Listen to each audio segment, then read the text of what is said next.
Hello students, नमस्ते। Last time हमने lesson 4 bones and muscles हम पढ़ रहे थे, बट वो चैप्टर लेंदी था इसलिए हमने कंप्लीट नहीं किया था। हमारे अभी भी रीडिंग पार्ट में 2 पेजेस बचे हुए हैं और उसके बाद एक्सरसाइज। सो आज हम कंटिन्यू करेंगे पेज नंबर 31 से, द मस्कुलर सिस्टम से, और रीडिंग हम कंप्लीट करेंगे और उसके बाद हम एक्सरसाइज स्टार्ट करेंगे। लास्ट टाइम हमने जॉइंट्स तक पढ़ा था, आज हम द मस्कुलर सिस्टम से शुरू करेंगे और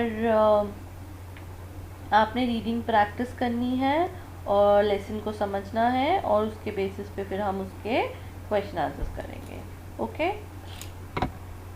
the muscular system, there are about 650 muscles in the body.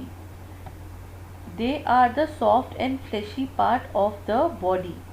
Muscles are made of a bundle of fibers. All the muscles work together and make up the muscular system. They help body parts to move.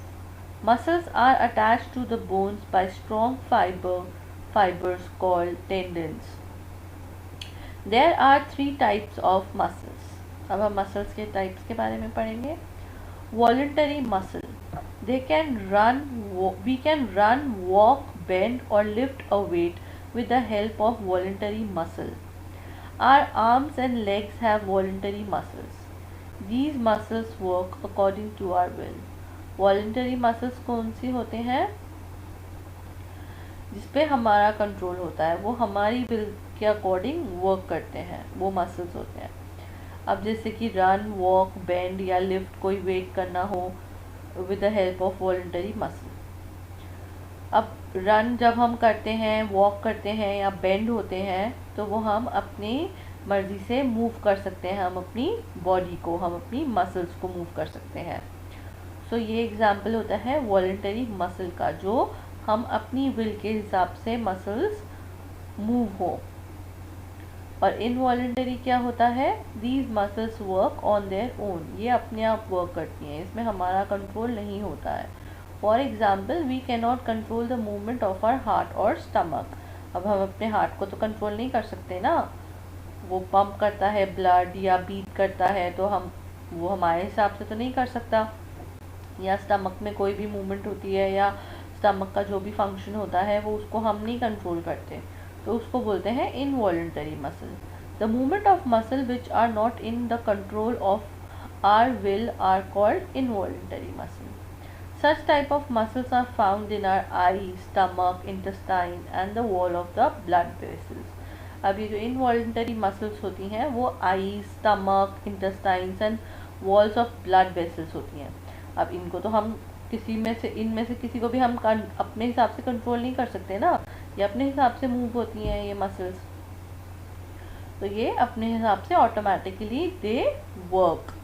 Cardiac muscles कौन सी होती हैं? Cardiac muscles have structure like voluntary muscle. इनका structure तो voluntary muscles जैसा होता है but होती ये इनवॉलंटरी मसल्स हैं, but they are involuntary muscles. Cardiac muscles are those that make up our heart. Cardiac muscles कौन सी होती हैं? जो हमारे हार्ट को बनाती हैं।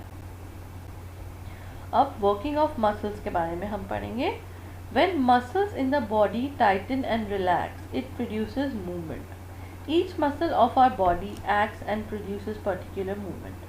For example, when we bend our arm, the muscle of the arm contracts. The bones of our arms come back in their original position when we make it straight. So, the upward and the downward movement of arm are provided by the muscle due to their contraction and expansion. यहाँ पे picture भी बनी हुई है जो इन्होंने लिखा हुआ है आर्म के बारे में, आर्म के मूवमेंट के बारे में। अब हम नेक्स्ट पेज में मूव करेंगे। इसमें क्या है? Good health and exercise. Good health is the key to success.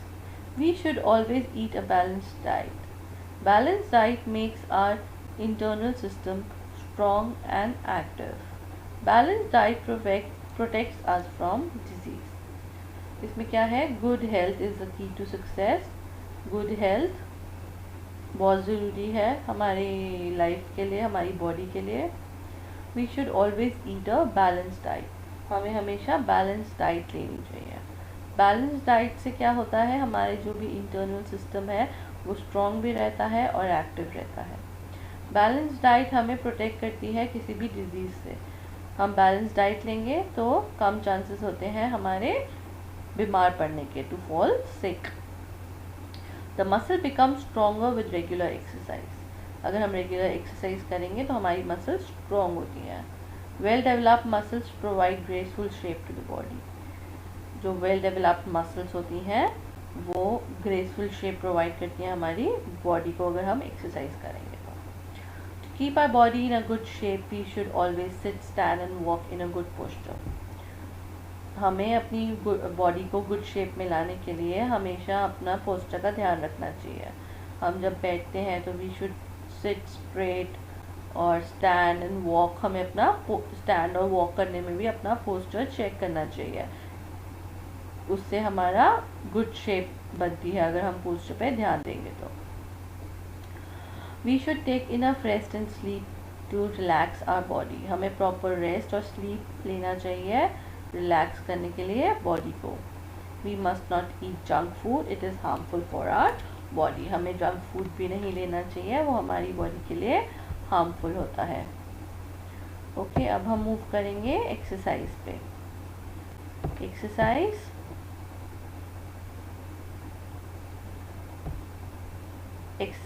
A, give example of these joints. अब हमें एग्जाम्पल देने हैं इन सब जॉइंट्स के। फिक्स्ड जॉइंट, फिक्स्ड जॉइंट कौन सा होता है, क्या एग्जाम्पल है फिक्स्ड जॉइंट का? स्कल,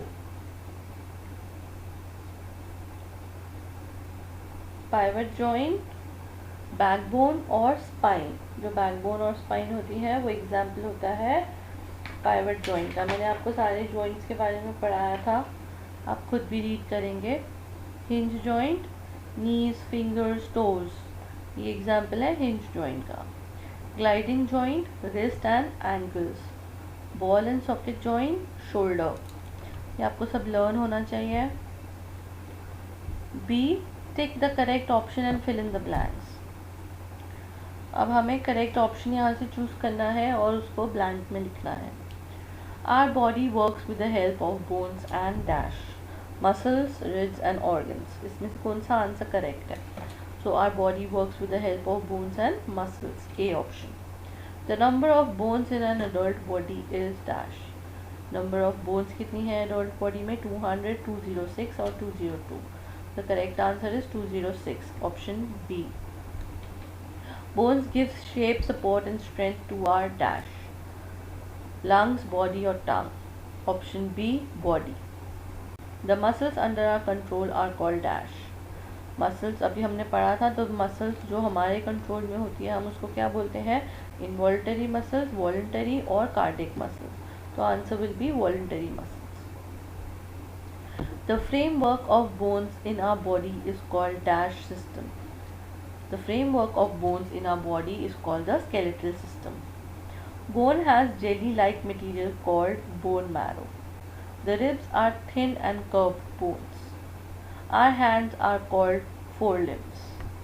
Okay, ये आंसर ऑलरेडी मैं यहाँ पे लिख चुकी हूँ, आपने इसको लर्न करना है लिखकर, और आप पूरा सेंटेंस लिखेंगे अपनी नोटबुक में और जो आंसर होगा उसको आप अंडरलाइन करेंगे और आप रीडिंग प्रैक्टिस करेंगे। जिनके पास बुक्स हैं वो पेज नंबर 28, 29, 30, 31 एंड 32 रीड करेंगे। लेंथी चैप्टर है तो अच्छे से आप रीड करेंगे और उसकी एक्सरसाइज करेंगे। और नेक्स्ट एक्सरसाइज हम नेक्स्ट क्लास में करेंगे। Okay, thank you, bye.